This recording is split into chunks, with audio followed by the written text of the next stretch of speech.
It's time now for a look at the latest in local news. In the news, the Wayne County Sheriff's Department continues to investigate that fatal shooting which occurred around 3 a.m. Saturday morning on Grantham Road. One male was transported to Wayne Memorial Hospital where he was later pronounced deceased. A person of interest has been arrested on an active warrant for an unrelated charge. Sheriff Mosley says it's an ongoing investigation.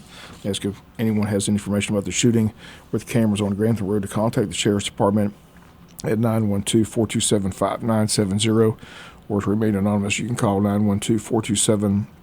5992. Once again, the fatal shooting occurred around 3 a.m. Saturday morning on Grantham Road in Wayne County.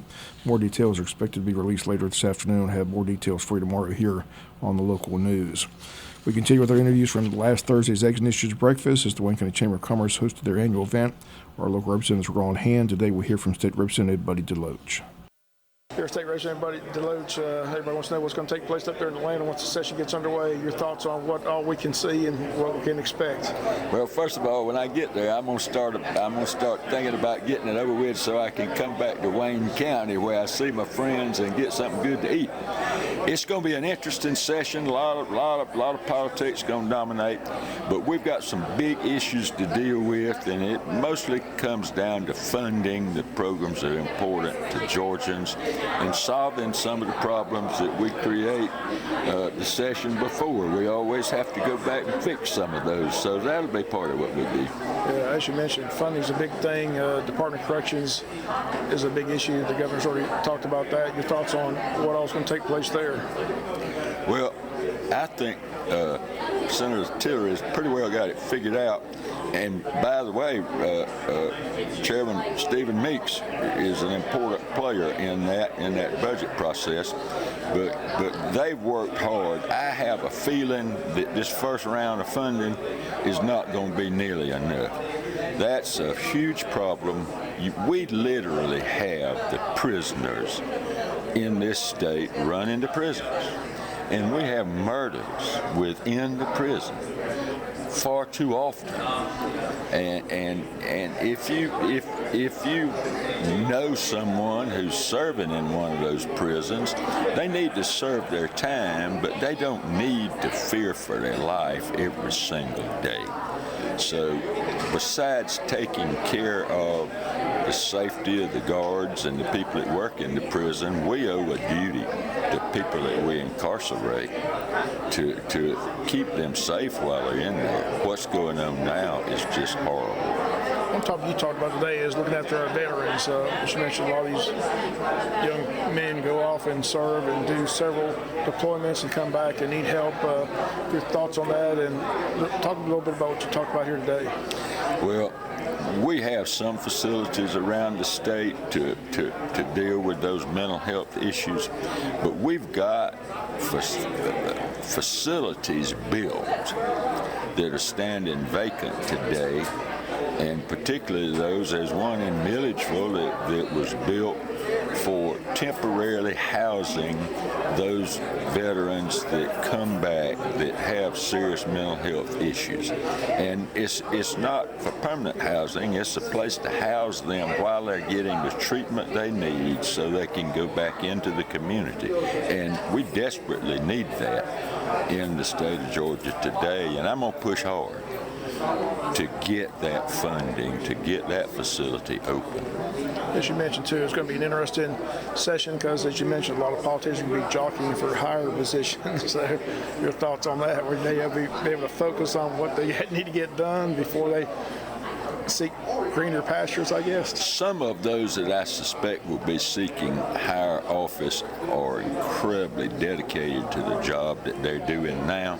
And it's going to be important for them before they make that announcement when the session's over to be able to come out of that session and say, I gave it my very, very best and here's what we got done. So I don't think that jockeying for position is going to keep the good ones from doing the job that needs to be done. Okay, buddy, always good to see you. If anybody wants to get a hold of you during the session, what's the best way to get a hold of you? There's a number published, and my administrative assistant there, if you look up my number on the Georgia General Assembly, that administrative assistant hounds me every day to make sure I've returned each one of those calls every single day. and I promise you I'll make at least one attempt every single day to call you. So if I miss you, she'll make sure I call back. Buddy, always good to see you. Stay safe. Thank you. And once again, those comments to State Representative Buddy Deloge. Georgia General Assembly is underway in Atlanta. Members were sworn in Monday for a new 2-year term, with 180 state representatives and 56 state senators taking office after winning election in November. Republicans continue to control both chambers, returning to the Senate with a 33-23 majority they had in the previous term.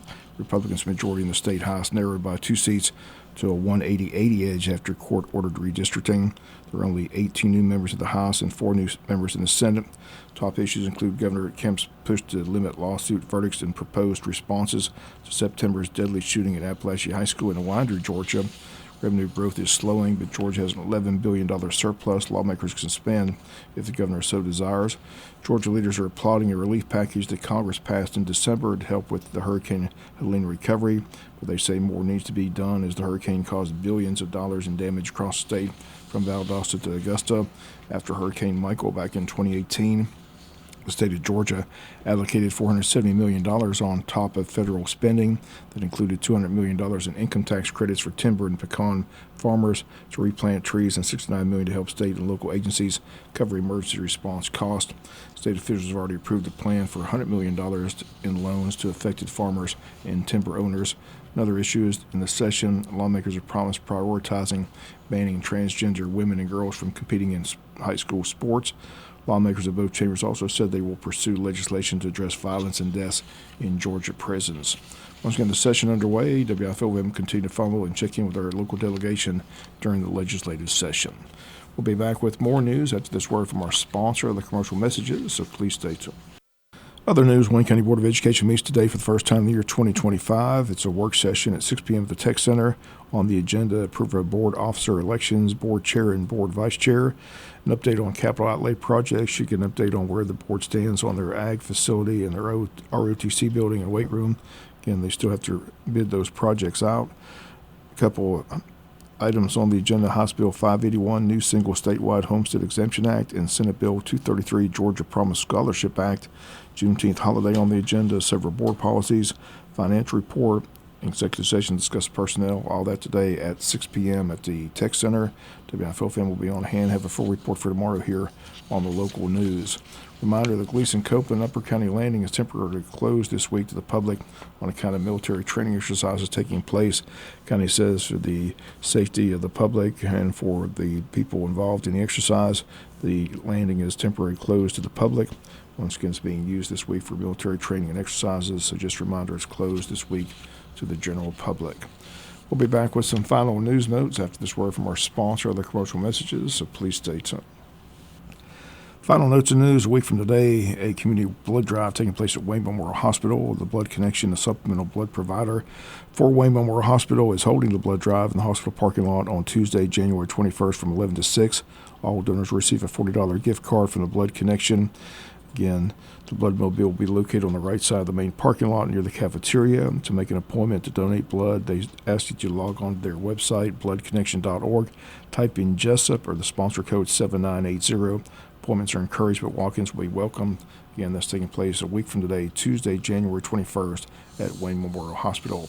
Less than a week away from the presidential inauguration in Washington, D.C., Wayne County Local Republican Party is inviting everyone to watch the event at a watch party at the Strand Theater from 11:30 to 1:30 on January the 20th.